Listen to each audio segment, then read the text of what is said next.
लेकिन हमारे से हैं ज़ाहिद हफीज़ साहब, दफ्तर ख़ारजा के तर्जुमान।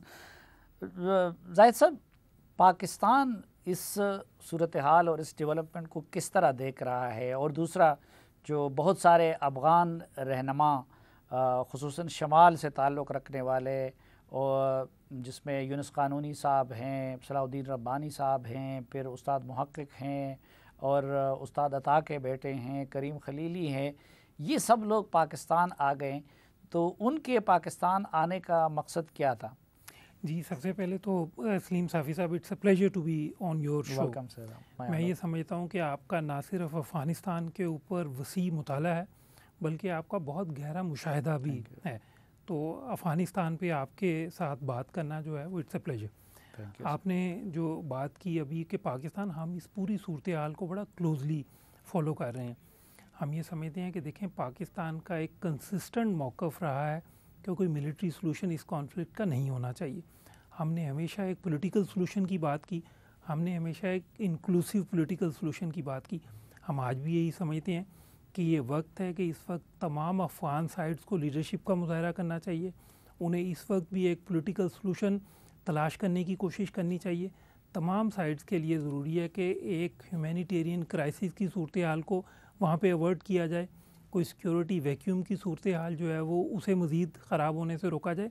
तो ज़रूरत इस वक्त इस अमर की है कि पॉलिटिकल सॉल्यूशन की तरफ जितना जल्द मुमकिन हो सके तो जाए। आपने बात की जो डेलीगेशन पाकिस्तान में आज आए, उसमें लिसी जरगा के स्पीकर मीर रहमानी साहब जो हैं, ये पहले से स्केड्यूल्ड था। इसमें ये देखें, ये जो विज़िट है, this is a part of our wider engagement with all Afghan sides. हमने हमेशा ये कहा कि हम अफ़गानिस्तान में जितनी भी साइड्स हैं उन सब के साथ एंगेज हैं, क्योंकि उनके साथ एंगेजमेंट के ज़रिए ही हम अपना एक अफ़गान पीस प्रोसेस में फैसिलिटेटर का रोल प्ले कर सकते हैं। हमने जो पिछले साल 3 इम्पॉर्टेंट डेवलपमेंट्स हुई, इसमें यूएस और तालिबान के दरमियान जो पीस एग्रीमेंट हुआ, जिसे हम ये समझते हैं कि ये एक सीड था पीस की तरफ। उसके बाद जो इंट्रा अफ़गान निगोसिएशन स्टार्ट हुई, उसमें हमारा जो किरदार था वो उसी वक्त मुमकिन था जब हमारे तमाम अफ़गानिस्तान के अंदर जो साइट्स थी उनके साथ रवाबित होते। तो अभी भी हमारे तमाम अफ़गान साइट्स के साथ रवाबित हैं, और हम ये समझते हैं कि अभी भी एक पॉलिटिकल इंक्लूसिव पॉलिटिकल सॉल्यूशन की तरफ जाने की ज़रूरत है। लेकिन अब जबकि तालिबान काबुल में दाखिल हो गए हैं, और उनके सदर जो अपने आप को आईनी और क़ानूनी और लेजिटिमेट सदर कहते थे, वो भी काबुल छोड़ चुके हैं।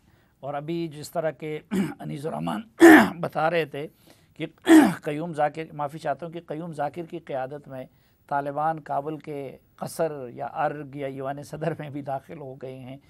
तो क्या आप लोग समझते हैं कि अब भी पॉलिटिकल सलूशन का वेन्यू बाकी है? देखिए, हम ये समझते हैं साफ़ी साहब कि अफ़गानिस्तान में देरपा अमन का क़याम जो है वो बहुत ज़रूरी है, और उसके लिए बहरहाल एक जो है वो पॉलिटिकल सलूशन की तरफ ही जाना चाहिए। और इस वक्त भी तमाम एनर्जीज़, हम ये समझते हैं अफ़गान साइड्स की, वो तमाम एनर्जीज़ जो है वो सरफ होनी चाहिए एक इंक्लूसिव पॉलिटिकल सलूशन ढूंढने के लिए। तो हमारा देखें, पाकिस्तान का तो एक बहुत कंसिस्टेंट मौक़िफ़ रहा है साफ़ी साहब। जब पूरी दुनिया ये समझती थी कि अफ़गान मसले का हल मिलिट्री सलूशन है, पाकिस्तान उस वक्त, आप ख़ुद ये तबसरा करते रहे हैं इस पर, उस वक्त पाकिस्तान कहता था कि इस मसले का कोई मिलिट्री सलूशन नहीं। तो आज भी हम ये समझते हैं कि देखें, देरपा क़याम अगर अफ़गानिस्तान में होना है तो उसके लिए बाहर एक political solution, inclusive political solution की इम्पोर्टेंस है। जहाँ तक तालिबान का सवाल है, देखें इस वक्त वो एक पॉलिटिकल रियलिटी है।